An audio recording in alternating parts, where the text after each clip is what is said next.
if I could take a picture of myself and then send it back through time to my teenage self, I think my teenage self's jaw would have dropped.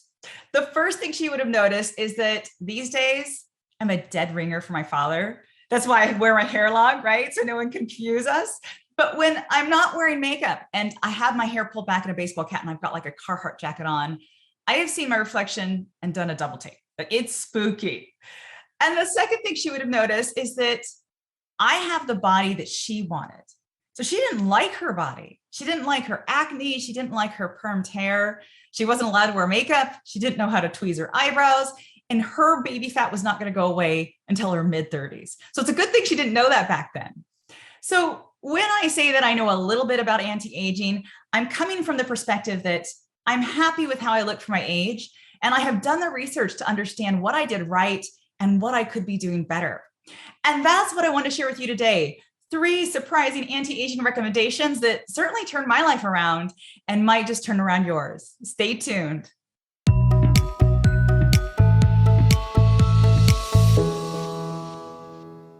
The first tip I have for you is to let your health conditions be your guide. Now, that probably sounds kind of crazy to you because surely if you want to stay youthful, you want to look at health and not disease. But I believe that our health conditions are like an arrow pointing in the direction we need to go. So if you have a health condition, learn everything you can about what predisposed you to having this. Don't just take the pills and get on with life.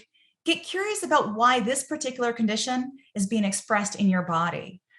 Now, once upon a time, we used to say genetics and be done with it. But now we know that it's not genetic as much as epigenetic.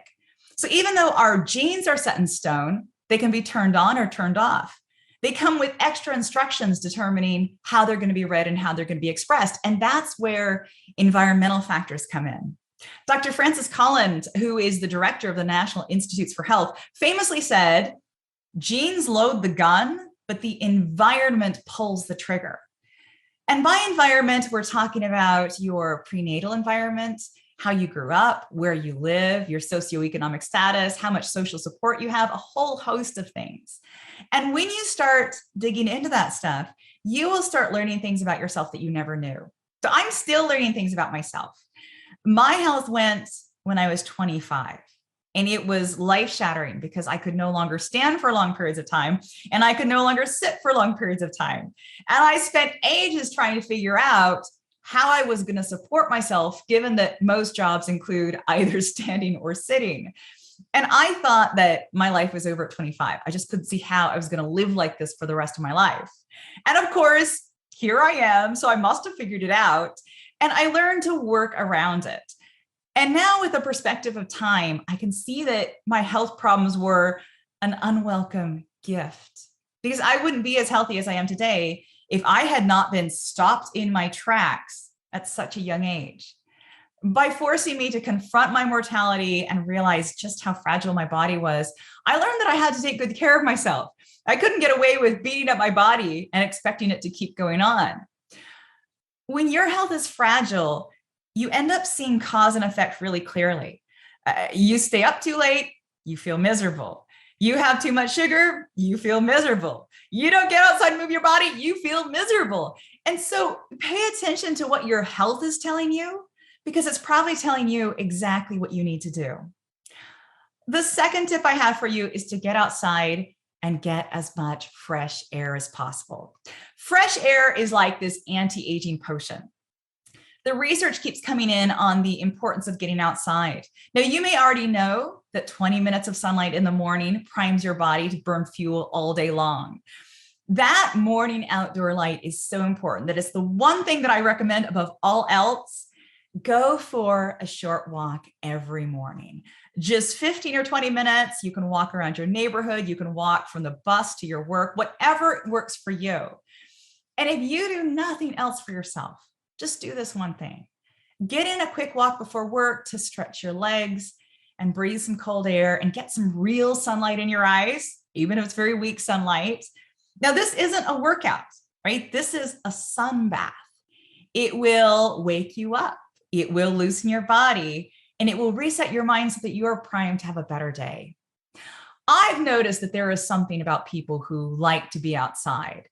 Even if they work in offices all day and they just get out on weekends, you can tell the difference between them and the people who choose to stay indoors. They've got like this glow about them. Of course, I have to add that women who've spent a lot of time outside, like me, tend to end up with a lot of eye wrinkles. But hey, I like to think of those as laugh lines, right? Being outside will also give you more energy than caffeine. People work out harder when they're running outside versus on a treadmill. And being outdoors is better for your mental health too. It helps you clear your head in a way that's impossible in those noisy, busy gym settings. And if you really want to boost your outdoor time, get into a natural environment. Because being in nature exposes you to microbes that can support your microbiome. So you can sit out on your lawn, you can dig in a garden, you can walk in some trees. Again, just do whatever is most convenient for you. The final tip I have for you is don't waste your life on inferior pleasures. So if you're going to put the Parmesan on your pasta, don't grab that jar of Kraft. Grab a block of Parmesan and grate it yourself. And if you're going to put spread on your toast, don't grab the margarine. Grab the best quality butter you can afford. And if you're going to put cream in your coffee, don't stir in that powdered stuff or grab a carton of the non-dairy creamer. Pour in the real cream. You can ask yourself, would the French eat this? And if the answer is no, then don't eat it. Now that sounds indulgent, right? But there's sound reasoning behind this. Diet foods don't fuel your body. You think you're doing something good for yourself by grabbing that non-fat, sugar-free version, never realizing that you are exposing your body to artificial sweeteners, which are bad news, and you're missing out on healthy fats that help you feel full for longer. Or you think you're doing something good by grabbing that snack bar rather than dishing yourself up a plate of real food. But what you don't realize is that those hunger pangs are your body's way of asking for the nutrition it needs to keep you functioning. And that snack bar isn't going to cut it. Or you think you're doing something good by eating something bland and tasteless rather than that real food you crave. Never realizing that your body does not absorb nutrition from tasteless, unpleasant food, as well as it absorbs nutrition from foods that give you pleasure and make you feel satiated. So food is psychological. And when we don't nourish ourselves, we don't feel nourished and we don't look nourished. Now, I write all about this in the Pleasure Diet. I will make sure to include a link to that below. I gave up starving myself about 15 years ago, and it was the best decision I ever made.